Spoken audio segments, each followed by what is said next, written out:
One, that the average language user is so involved with communicating that he is usually not conscious of the words others use either, right? So you don't care about what people do in language, you care about what they say, right? Now, admittedly, they do something, then it causes you to understand the meaning, but what you want is the meaning. You don't want the details. You are not, when you go around ordinarily communicating, you are not a linguist. I can tell you that it is dangerous to pay attention to how people say things rather than paying attention to what they say. Lots of times, since I am a linguist, and since I'm especially involved in the study of vowels, I will pay attention to people's vowels. And they're talking to me, and I'm listening to their vowels, and I'm classifying them. Oh, that's kind of raised, oh, that's went back a little bit, and so forth. And then they look at me, and they finished what they say, and they expect me to make some kind of response. And of course, I haven't understood a word that they said. I know everything about their dang vowels, but I didn't understand a word they said. So usually, Shibata is exactly right. And this is what we'll call the communicative mandate. Normally, you don't pay attention to the way people say things. You pay attention to what they say, because what you want is the meaning, unless you belong to that incredibly stupid and small percentage of the world called linguists. But Shibata goes on and says, you can notice the way people say things, and here's the first reason he gives. It appears to be natural for forms which differ from those which one usually uses to attract one's attention. So you run into somebody and they don't sound like you. This is, you might call this the "you're not from around here, are you?" question, right? So this is one suggestion that Shibata makes. But again, there is a Preston corollary. The Preston corollary is, it appears to be natural for forms which differ from the ones you expected a person to use to also call attention to themselves. Do you remember the wonderful Korean comedian who was born and grew up in Tennessee? All she did was just talk and everybody laughed. So she came out with a Korean face and said, "Hi, how y'all doing tonight? Nice night, ain't it?" She didn't tell any jokes, she just talked and everybody laughed. Why? Well, Korean face must have Korean accent or speak Korean, but instead she sounded like a hillbilly from Eastern Tennessee, right? Tennessee is the right stress, by the way, for those of you who haven't been there. Some of you probably incorrectly say something like Tennessee as if it were a French word. Now, we'll call this then the contrastive mandate, right? So most of your life is spent within the communicative mandate, but every once in a while the contrastive mandate jumps up and bites you. Somebody does something so different from the way you do it that you notice it, or somebody does something so different from the way you expect them to do it that you also notice it.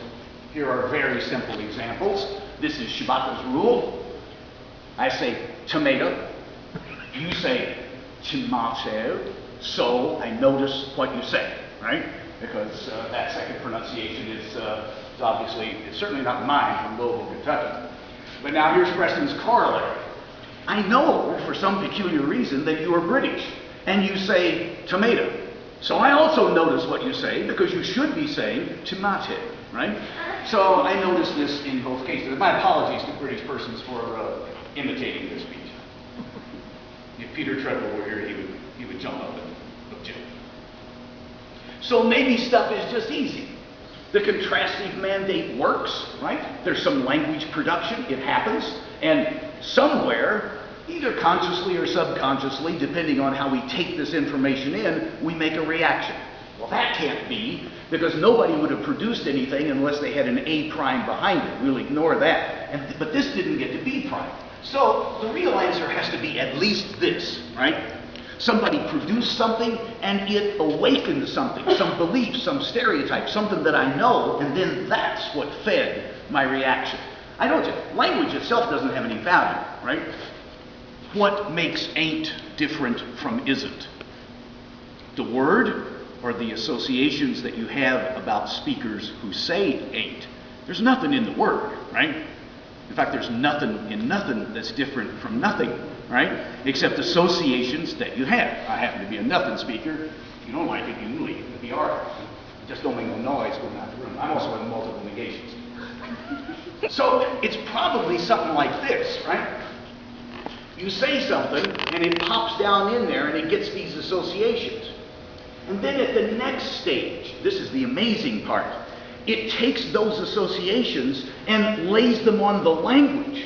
But it isn't the language that has the value, it's the group or users that have the stuff. So I call this step imbuing, which is simply the fancy word that means you picked up those stereotypes about people and then you stuck them on the language itself, right?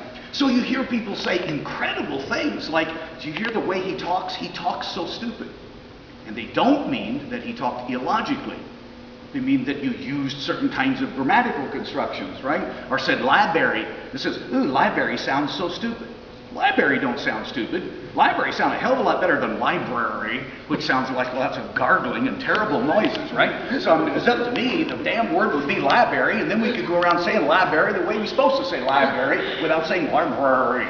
That sounds like a lizard, library. Terrible word, library, right? But when people say library, what happens? We say library, it goes down here, it makes me think of, I don't know, hillbillies or ignorant people or something like that. So we take that stereotype and we lay it on the word library itself, as if library was stupid, right?